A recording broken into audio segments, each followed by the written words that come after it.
Alors bonjour à tous.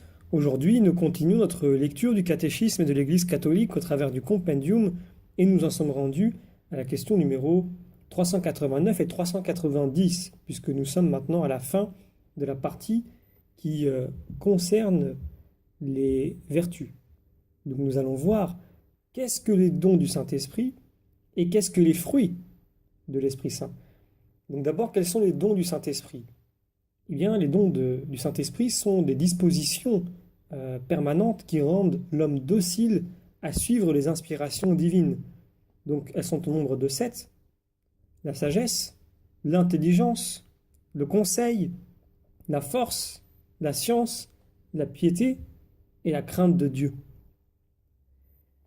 Alors, c'est à peu de choses près ce qui est indiqué dans les paragraphes 1830 à 1831 du catéchisme de l'Église, mais nous allons quand même le relire. Donc la vie morale des chrétiens est soutenue par les dons du Saint-Esprit. Ceux-ci sont des dispositions permanentes qui rendent l'homme docile à suivre les impulsions de l'Esprit Saint. Donc les 7 dons du Saint-Esprit sont la sagesse, l'intelligence, le conseil, la force, la science, la piété et la crainte de Dieu. Ils appartiennent en leur plénitude au Christ, fils de David. Ils complètent et mènent à leur perfection les vertus de ceux qui les reçoivent. Ils rendent les fidèles dociles à obéir avec promptitude aux inspirations divines.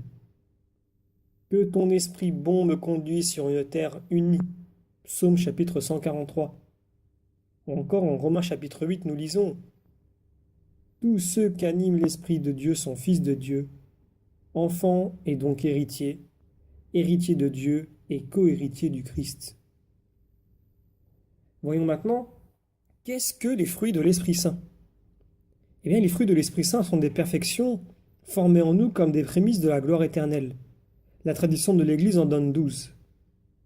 La charité, la joie, la paix, la patience, la longanimité, la bonté, la bénignité, la mansuétude, la fidélité, la modestie, la continence et la chasteté.